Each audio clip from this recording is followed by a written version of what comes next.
Okay, great. I think we're ready to start. Once again, very excited to welcome you at the Launchmetrics Solutions event, a series of live demos of Launchmetrics products.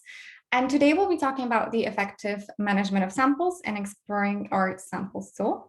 So my name is Alex. I'm the business marketing executive here at Launchmetrics. And with me today, I have Trent, who's the key account director and an absolute samples pro. If you've joined our previous demos, I'm sure you remember him.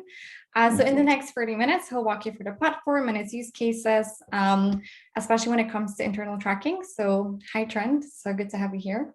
Hello. Great. Well, let's quickly go through the agenda. We'll start by a very brief introduction to Launchmetrics for those of you who don't yet know us. Then we'll move to the key challenges faced by professionals in the industry. Then Trent will walk you through the samples platform. And finally, we'll have some time for questions. So feel free to write them in the chat and we'll address any at the end. Right, let's get into it. So for those of you who don't know us, Launchmetrics is the leading brand performance cloud for fashion, luxury, and beauty. We work with over 1.2 thousand clients from the fashion, luxury, and beauty industry, as well as some key industry partners, some of which you can see on the left-hand side on the slide here. So Launchmetrics is twofold, really. On one side, we help brands be more efficient. We help them digitize internal processes that they already have. And then on the other side, it's tracking their marketing activities. So their strategies and leveraging data and insights so they can better understand the performance of what they've been doing. But today we'll be focusing on the launch side of things, so the left side. And for these two sides, our tools and data help executives make smarter decisions around their branding efforts, and for that, propel their performance. Now, let's move on to the key challenges faced by professionals in the industry. As we know, as I'm sure everyone here knows, samples are the key asset to any brand, right? They're the first thing you'll be working with in your e-commerce, your launch event, something you'll send to publications on a daily basis, to influencers, to celebrities. And since we're in the midst of the Fashion Week, I think it is especially important that we talk about samples and how to manage them efficiently. So the first and most common issue is the loss and overproduction of samples. As we know, samples get moved around, they move between departments, countries, they're shared both internally and externally. So it's fairly easy to lose track of them. So the challenge for us professionals is the lack of visibility of how many samples are produced, how many are used, how many are lost on a daily or quarterly basis. And so without a tracking system in place, brands really keep producing samples to replace the lost ones. And not only that, but every season they produce the same amount. So they don't really know how many in reality are getting used. So it's always that same number of samples that are produced every quarter, every season. And the loss and overproduction of samples means losing money, means losing opportunities, and of course, a negative environmental impact. And what it really does is it hits you twice, because once a sample is lost, you have the price of that produced samples you just lost. And then you're facing the double cost of reordering that same sample, increasing the costs and your environmental impact. Then the second thing we'll be looking at is the miscommunication between departments. So as we established, samples move between departments. They travel from manufacturing to production, to merchandise, to e-commerce, to photo studios, PR, showrooms, wholesale, archive. That was a lot of things. So there's so many steps on the way, and let's not forget so many different countries that you have departments in. So it's really crucial to know at what stage the sample is currently, where your team can find it, when they can expect it. And, although within one department, you can get away with asking your colleague who sat next to you about the sample's placement within a room. When we're talking about big companies and multiple departments and thousands, if not, millions of samples, that communication between two departments will be really crucial. And then lastly, as a result of the first two issues, we'll have the missed opportunities and deadlines. So not being able to locate a sample will result in delayed launches of collections, since the product can't reach the photo studio on time, and ultimately will affect sales, and will be also faced with missed PR opportunities. So that means a product won't end up in a publication, it won't end up being worn by a celebrity or an influencer at a big event, which means lost PR coverage for our brand and ultimately loss in revenue. So these are the most common issues some of you might be facing. Now, what I want to do is I want to give the floor to Trent, who will walk you through the platform and see how we can tackle these issues with samples. So Trent, I give it over to you. Great. So what I'm going to do in this platform is I want to walk you through exactly how you would be using the solution and what it looks like when multiple departments at the brand are using. As Alex just mentioned, when it comes to everything from sales to merch to the archive team to PR to wholesale, everyone's touching samples, and really brands being able to do this efficiently is going to make the most of your money and really cut back on the amount of money you spend on samples each year. So when you dive into the platform, one of the things that, the key parts that Alex mentioned is the visibility standpoint. When you're able to log on to the platform, you're able to be able to see exactly what all the samples that are in your current live inventory at that moment. So what's great about that, whether this is out to an external source, whether that be for like a photo shoot or it's with a retailer, etc. You're able to see this, but also you can see which department owns that sample at any given time. I think the really big part of like being able to only create a certain amount of sample sets is being able to share them effectively across teams is super important. So what I'm going to do is take you through the beginning of the life cycle of the sample and as it moves throughout the process to the end of the sample life cycle.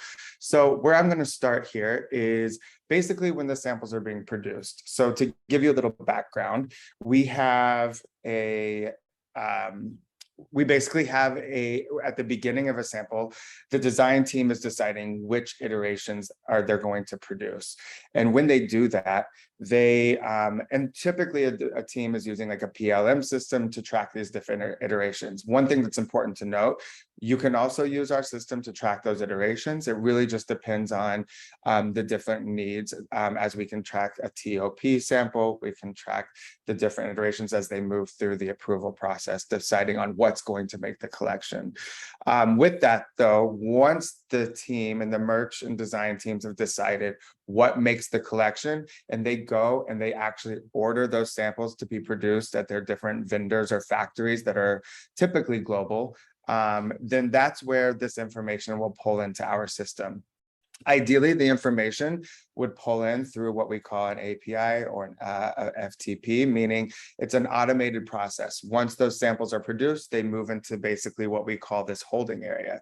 So we have different types of inventory status. One is imported. Imported means it lives in this holding area. You know the samples have been ordered, and you're waiting for them to actually arrive because they are currently at the factory level. That's super important because this gives visibility to every team. If they are waiting on their samples or they do have their deadlines, they're able to understand if they've even arrived for their team yet, or whatever team's going to be dispersing the samples, if they are there or not or yet. The other one is live inventory, which we'll get to after this, after we go through like the check-in process. And then lastly, you also have your archive as well. So what's great about the imported is right from the beginning, if I'm, let's say, typically what we suggest is that there's like one team that's the gatekeeper of samples. This is where we see samples used the most effectively at a brand. This is where we see the amount of samples produced can be cut down by quite a bit because teams are sharing samples across the board very efficiently. And when there's one team or one couple or a few people managing it, they're the gatekeepers, then they're kind of in charge of the coming and going of all samples. And so with that, let's say you're a sample, let's say you're under the merch team and you're under maybe merchandising operations and you're in charge of accepting samples. When the samples actually arrive, what's great about it is you can use these search filters all throughout the platform to narrow down by collection, by barcode.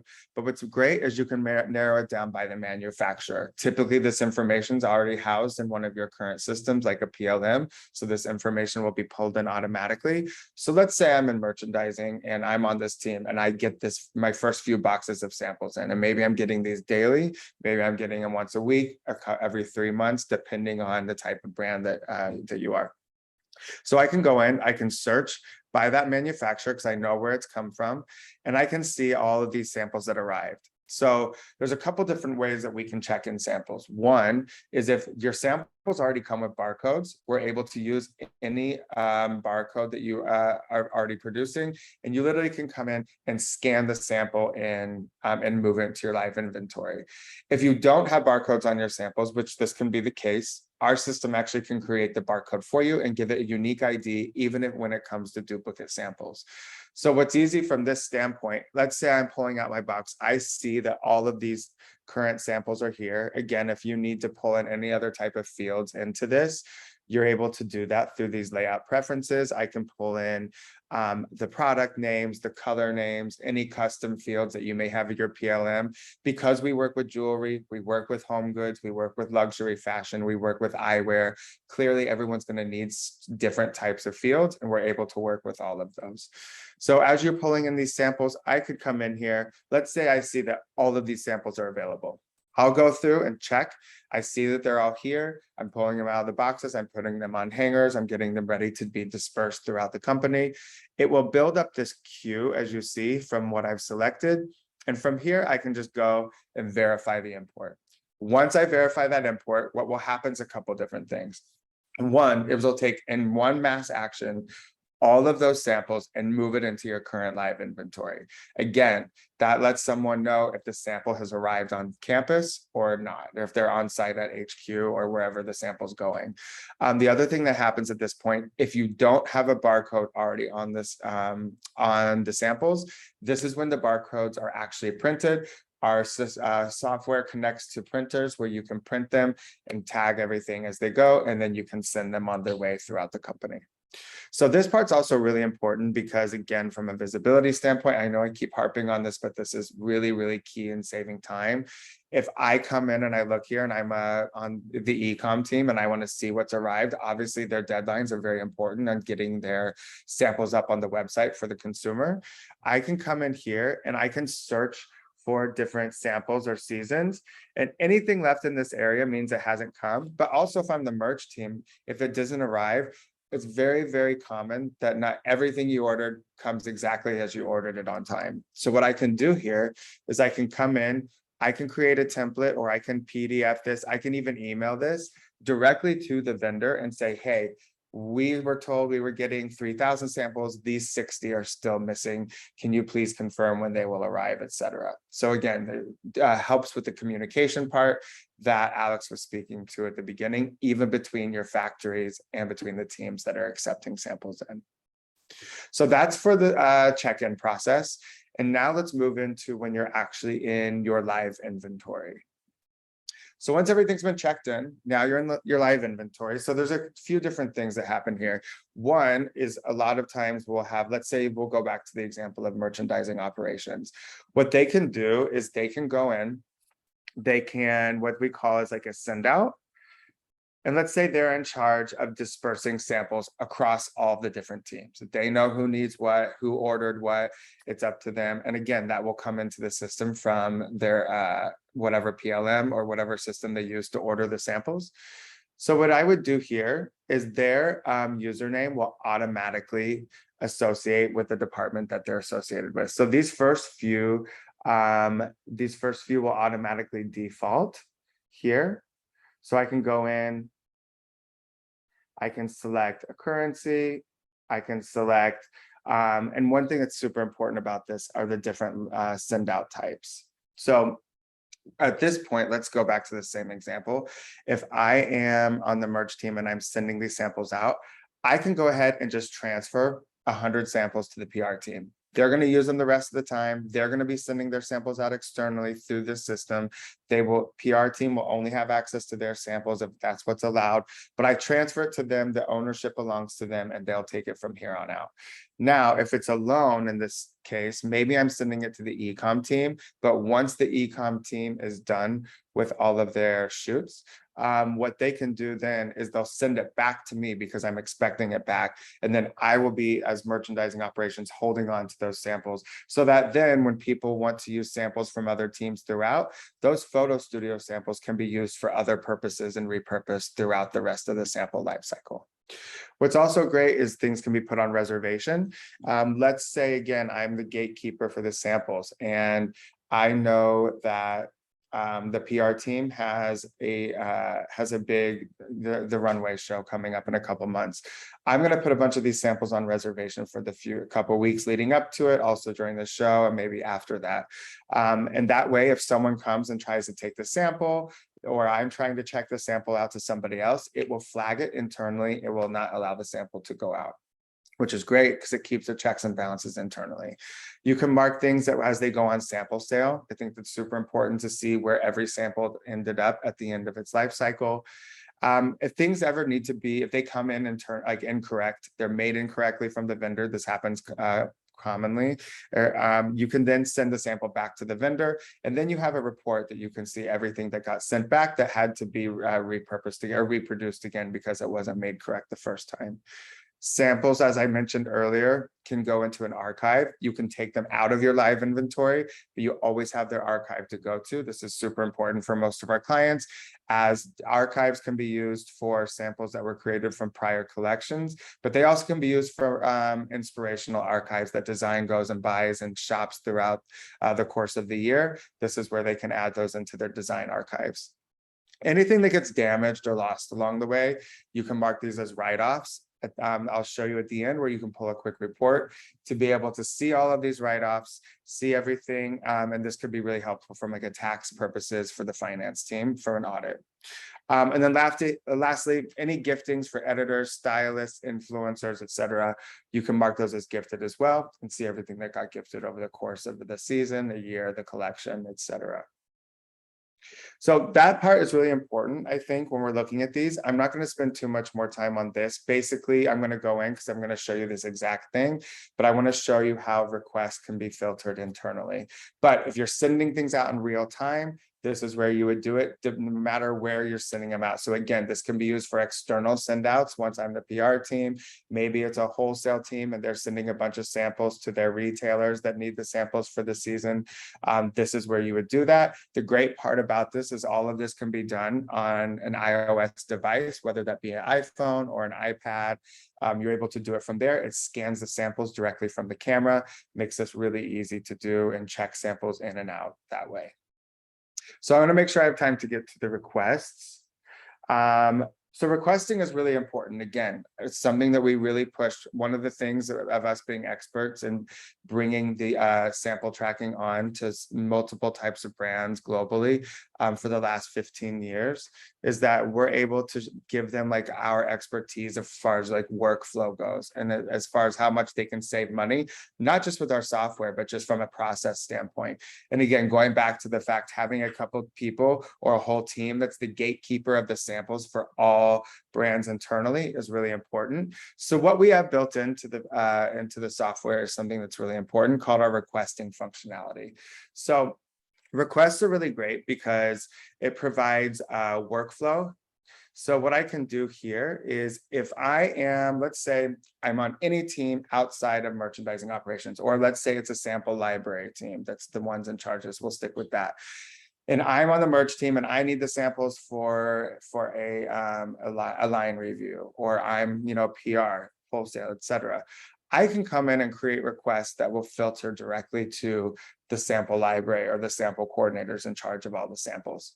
So what I can do is I come in, again, the sample will already be associated with the department that you have here. We're able to do multiple different types of currencies. This looks exactly like the send out screen that I went through. It's why I didn't go through it all the way right now, because there's no point in you seeing all this twice, but it's the exact same process.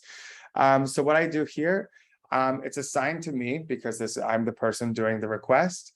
Today is the request date. So basically I just need to let the sample library know, okay, I need this on October 5th, and I will get it back to you. And I need to hold onto it for about a month.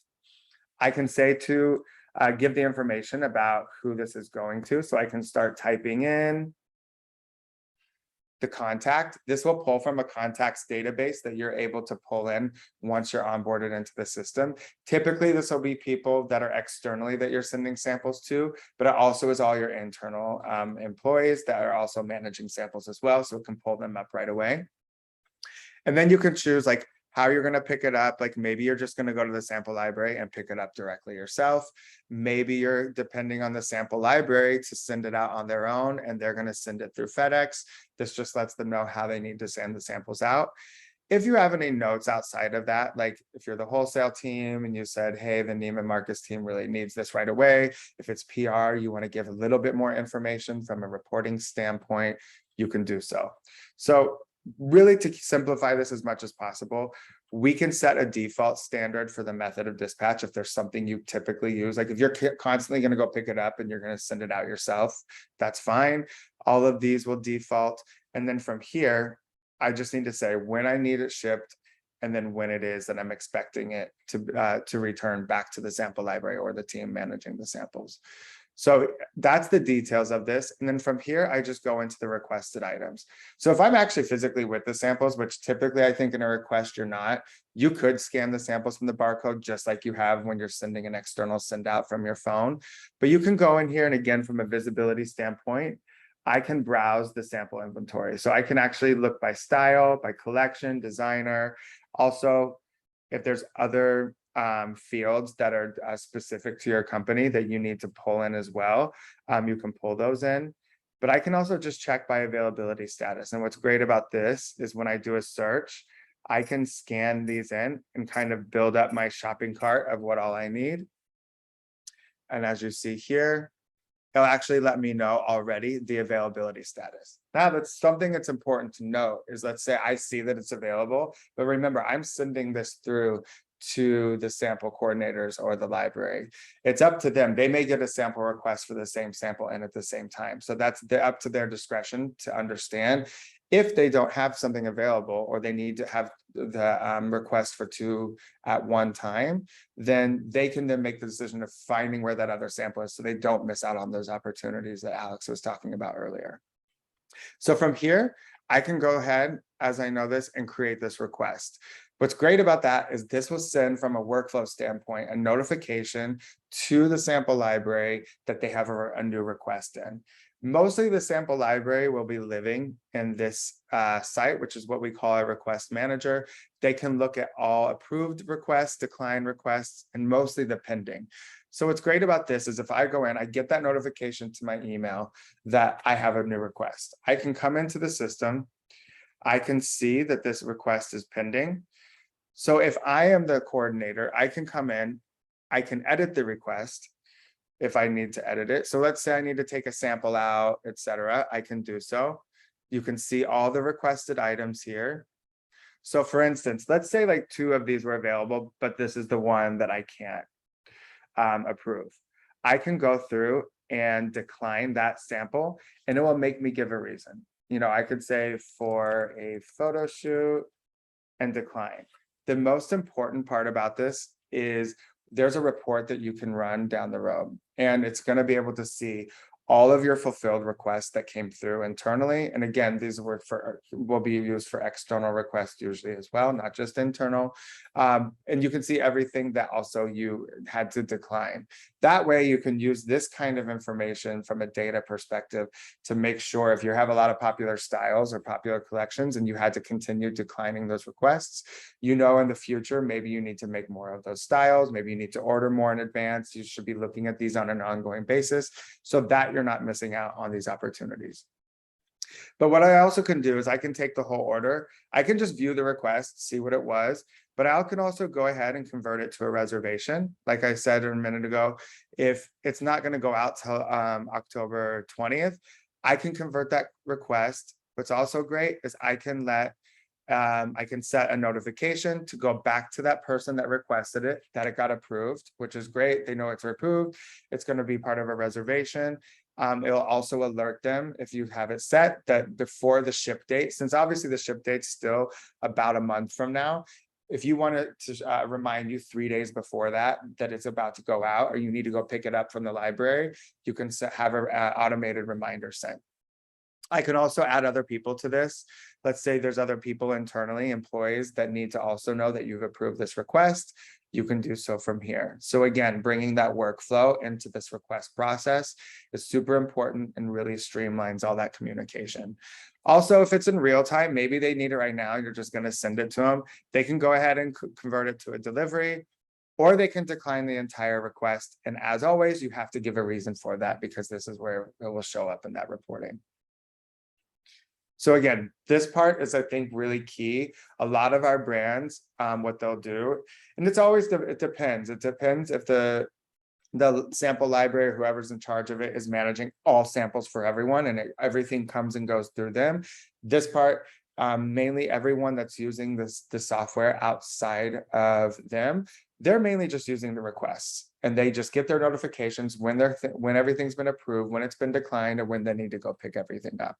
Now, of course, there's also situations, depending on your company works, where that team is in charge of sending the samples out, and those teams own those samples for the remainder of the season. And then maybe at the end of the season, they send them back to the library, and the library determines what happens to them from there. It's really flexible, the system is, to really adapt to every single workflow. It really just depends on what makes the most sense for you. And again, when we come in and we and Launch Metrics, we onboard you, part of the big process we do up front is really understanding where your efficiency gaps are, where your financial gaps are for every single team, and give you our best advice moving forward from a process standpoint, as well as using our software. So from here, the main thing I think that's important is to show you the reporting. One thing that's really important, we talked about this at the beginning, Alex did, is the overproduction piece. A lot of brands, before they start using us, realize they're overproducing samples. I think maybe this doesn't happen as much with luxury brands. It still does, as there can be duplicates made when they're not always needed. And of course, a luxury brand sample is it's very, very costly, expensive for the brand. But I think the big thing is with mass market brands. They're producing so many sets, and yes, a t-shirt or a pair of shoes or certain things may not cost as much, but when you're producing 9-10 sets, or people aren't going into a system and looking, we're finding that instead of looking, they're just going back and having more samples ordered and more samples ordered and more samples ordered. And of course that adds up, and it ends up being hundreds of thousands of dollars for the brand every year, because they have zero accountability on what samples get used. So what's great about this is, as we are a data company, using the data to make smarter decisions is really important, even when it comes to samples, actually, especially when it comes to samples. So what I can see here is I can look just by department and just see which department I'm looking at. I can click through by season, by collection. And when I do this and drill it down, I can see all of the samples during that time period as well. So you can also date range this. Maybe you want to look over a course of a few months, or seasonally over the course of a year. And I can see, of all the samples created, 174 were sent out, but 514 just sat there. So that maybe you need to make some more decisions. And you can also go through these, you can see all that were not sent. These can be downloaded and put out into a report. So you can make decisions on what you need to cut back on from a production standpoint. Also, from a reporting standpoint, is you're able to go through, like I mentioned before, and you can see all the statuses of where samples ended up. So I can see all of the write-offs, all my giftings, everything that got returned, the archives, etc. And I can put these out into a report. Everything can be exported through PDF, Excel, etc. And again, this is usually helpful from a financial perspective, and also making those decisions as you produce samples down the line. One thing that's also really nice, if you are someone that's and this could be department based, again, if you're in charge of your own samples, or if you're somebody that is managing everything, when you log into the platform each day, you get a quick snapshot of all of your samples that are in your live inventory. Samples that are imported, meaning they're being made at the factories and you're still waiting for them to arrive. You see all of your reservations, all of everything that's out. You also see everything that's missing. That's super important. You can have automated notifications set up to your inbox. This could be per department as well, or for just the team managing the samples of samples that are late, outstanding samples that you need to get back. And what's great about these, like I said, is you can filter these down by department, which is super important. I can also have these are also clickable. So I can click on these graphs and export these to PDF or email, so I know which samples I need to reclaim and get back. Once the samples come back, I can easily go into the returns tab. I can return it or accept it into my department, or I can just return it back into the sample library. And again, that's really, really easy to manage. The last one I want to show is the audit functionality. What's great is this can be done from, again, the whole sample library or per department, but I can go in. Basically, the idea of this is you can run, go through, let's say I am in the photo studio, and before I send everything back to the sample library, I want to just scan everything in the photo studio. So what's great about that, I can scan it, and then I can go through and I can run a full audit report. And that will pull up all of my missing items, all of my found items, and everything that the system says I should have that I don't have. What also is great about this, I think it's a good time to talk about it, while we can use regular barcodes, we also use RFID as well. RFID can be super helpful, especially when it comes to working with mass amounts of samples. You can either have antennas set up where you have them set up between departments. So let's say you're moving a bin of samples from photo studio bay 1 to bay 2. It can move all of those samples directly and be attached to each location. Also, you can have an RFID gun that pairs with our mobile app. I can mass send samples out. So if I am that sample library and I'm going to send 300 samples to another team, I can mass send these out in and just waving the gun over that. It will pull them all into a send out and send them on their way, or transfer it to the other department. And this audit situation is also very helpful. I can run an audit of all the samples in my current space, run the report, and then reconcile all the samples that I need to from there.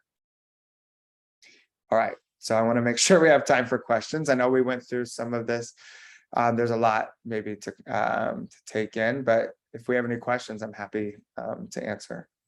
Great. Thanks so much, Trent. I know we're 2 minutes after time, but I just really want to make sure we can answer at least 1 or 2 questions. So what I have here is the first one: can all my teams access all this information, or are there different views for different roles? Yeah, so what's great about the system is, like I said, it's really flexible. There's a couple different things, but like let's say if you're in sales, and as a sample library person may have access to all departments because they need that admin access, you can set user permissioning just per department. So I can go in and put the request through, but I only should see what's in my department. Also, we have another solution that we'll be doing a live demo of it down later, I think the next couple months, where you can actually have a video a content gallery of all of your looks, all of your samples, and requests can be made from a visual perspective through that as well. This can also be used for external purposes, but it's also used very well internally by multiple teams. But we'll give you a heads up when and we'll be doing the demo of that as well. Great, thank you. And I think we can just quickly do one more. So I'm dealing with more than 1,000 samples. Do I have to upload them manually 1 by 1 to the system, including all the images? Yeah, so we are able. So never should you have to do it 1 by 1. You have the option, if you do have like a sample duplicated at some point and you want to put it in 1 by 1, you can. But in general, at the beginning of the system, we talked about the imported part. If you don't have the ability to do an IT integration, which this is what is the most preferred way to use it, that's okay. We can pull in through an Excel sheet. If you can export all the information of your samples, including images from another system, we can just copy and paste that into our templates, and it will automatically mass upload it into there. And a lot of times this is how brands are using it while we're putting the integrations in place with their IT teams. But yes, you can do it all at once. But 1 by 1, no, is definitely not the way to go. That's great. Thank you so much. I think we don't have time for more, but thank you so much for joining, everyone. I really hope this was helpful. I hope you found answers to all your questions. But if you do have any more questions, please feel free to reach out to Trent or myself. We'll be happy to answer any questions or schedule a one-to-one audit. So shoot away. And we have some upcoming sessions, as Trent mentioned. So one will be on galleries in a couple of months, but we also have something on Chinese data, if that's something that is interesting to you. And yeah, so keep an eye out. Have a great day, everyone, and we'll see you on the next one. Thank you. Bye, Bye. everyone.